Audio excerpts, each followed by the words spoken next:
na nag-aaway kunyari, pero hindi ako naniniwalang mayroon ganong pangyayari, no? Pinasasakay lang nila yung tao. At habang nag-aaway kunyari ang mga tao, ang mga politiko, ang laki-laki na ng gastos, no?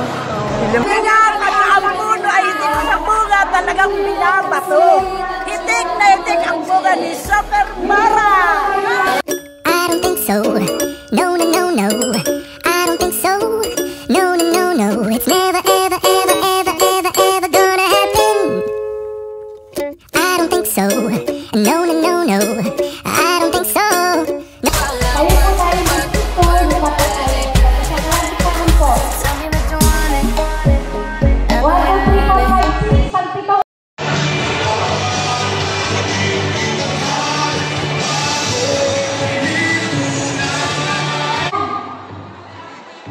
Hi, be! Ayan o, naka-video ka.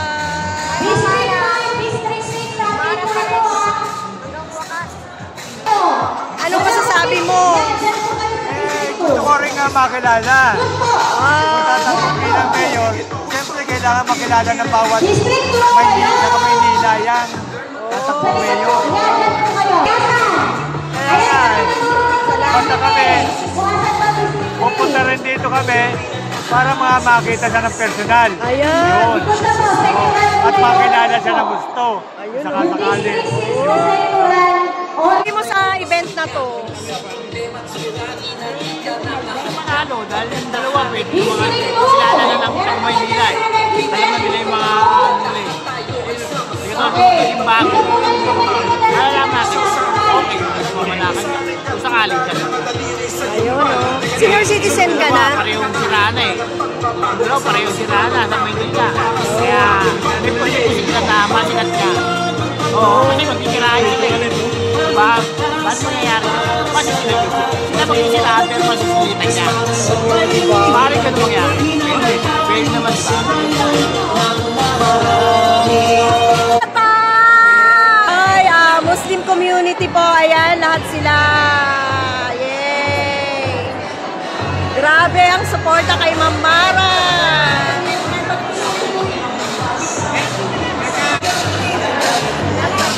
Ito si ate laging...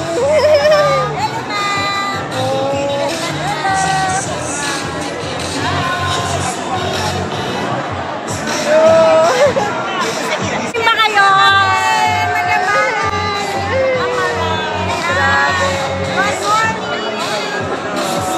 Bakit pagalit-galit ka?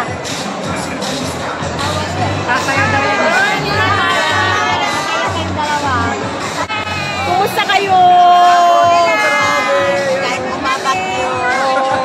Mainit na. Ayan o. Ito pala sila na. Ay, ayun si ano, yung aking friendship. Ayan o. Ayan.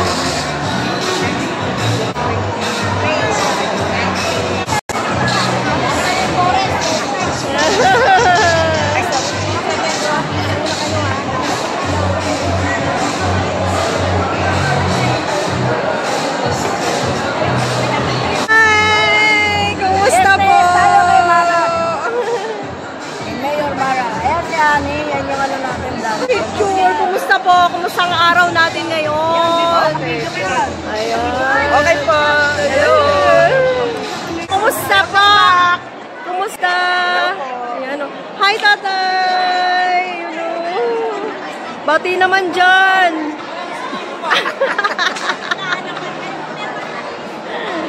Ganun o. Diba? Diba? Gwapo pa din. Yeah, kumusta ka na? Kumusta ka na? I'm good, thanks. Madalas lang akong out of town. Oh, wow, sana all. Yes. Kamusta po kayo? Balita ko, panay pong ikot nyo sa buong Pilipinas. Buong Pilipinas. Pilipinas? Okay naman ako.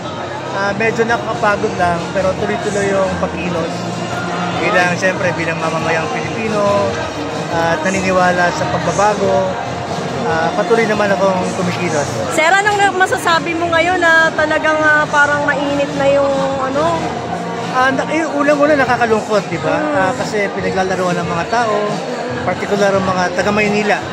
Kasi nakikita natin na nag-aaway kunyari, pero hindi ako naniniwalang mayroon ganong pangyayari, no?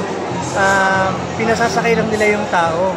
At habang nag-aaway kunyari ang mga tao, ang mga politiko, ang laki-laki na ng gastos, no? Ilang milyon na yung ginagastos ng mga ito. At kalungkot kasi parang iniisip ko lang, saan kaya kinukuha ang perang ito para ipanggastos na pamigay sa mga tao? At paano kaya nila ito babawin kung babawin man nila? So sa pambansang kalagayan, medyo magulo at nakikita natin yung paghahati din ng mga tao. Kasi mas personalidad yung nakita nila, mas personalidad yung parang gusto lang mangyari. Popular. Pero sana ang panawagan ko, maging issue-oriented tayo mga Pilipino. Maging mapanuri. At yung kailangan natin iboto, yung merong track record. Number 1, track record. Ikalawa, merong integridad. Ikatlo siguro, yung talino. Matatalino naman ang mga lahat ng yan, matatalino. Pero kailangan natin talaga yung hindi corrupt, hindi magnanakaw. Lahat yan may programa. Lahat yan mayroong plataforma di gobyerno. Pero number 1, may track record. Saan ba nanggagaling ang mga yan? Ikalawa, talagang may integridad at hindi corrupt. Yan po yung tingin ko. Sir, ano naman kung masasabi nyo sa event na to, sir? Una sa event na to, parang unang-una, biglaan eh. So hindi kami nakapag-organisa ng maayos. So siyempre, kagabi ko lang nalaman ito. So pero, bagamat Message mo na lang kay ma'am. Okay. Magandang umaga, Mamara. Narito kami para suportahan ka sa lahat ng iyong mga programa. At narito lamang kami sa iyong likod. Paano mo nais na baguhin ang lungsod ng Maynila. Sir, mensahe po para sa ating mga kababayang Manileño. Para sa ating mga kababayang Manileño, unang-una nananawagan ako na sana maging matalino tayo sa pagboto. Ang Maynila ay, alam natin, ito ay sentro. Ito yung pinakakapital ng buong mundo. Ibig sabihin, kung tayo sentro, nakatingin ang lahat ng mga mamamayan sa atin. Sana ibalik natin talaga yung mismong yung kalalagyan ng Maynila. Ibalik natin ito sa pamamagitan ng pagboto sa mga tamang politiko. Politiko na kung saan ay maglilingkod ng totoo. Una, mayroong integridad. Iboto natin yung tamang tao. Maawa na tayo sa ating bayan, partikular sa ating Maynila. So, kita niyo naman kung ano na nangyari sa Maynila, di ba? So, maging bahagi tayo ng pagbabago. Pagbabagong tunay at lahat ay hindi biyaya ang kailangan natin, kundi kaginhawaan ng lahat. Ginawa, ibig sabihin walang balakid para sa lahat. Mabuhay tayo lahat. Mabuhay tayo.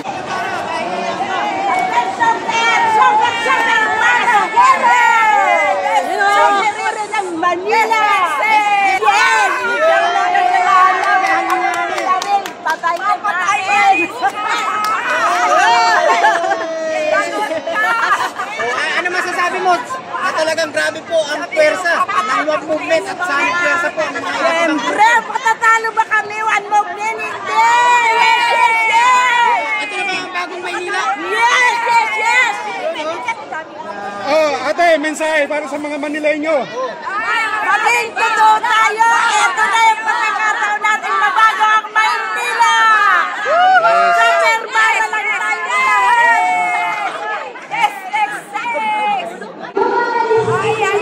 Sabi nga, pagka ang puno ay hitik sa bunga, talagang binabato. Hitik na hitik ang bunga ni Super Mara. Ano masabi niyo sa mga bumabato at bumabatikos kay Mamara? Huwag na kayong magbatikos. Wala kami sa inyo. Wala kami nagbatikos sa inyo. Kaya, tamang paraan. Dapat iba naman, di ba? Pwede ba? Subukan natin. Mabago, Maynila.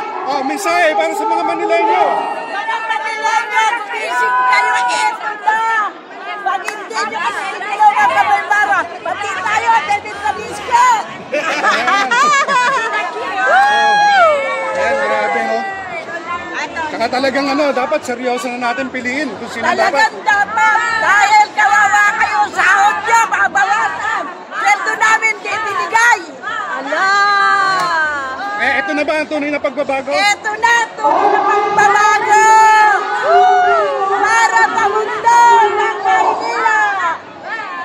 Bakit di po ba sinuportahan si Mara Tamundong? Alam namin mababago pa. 100% po ba? 105%.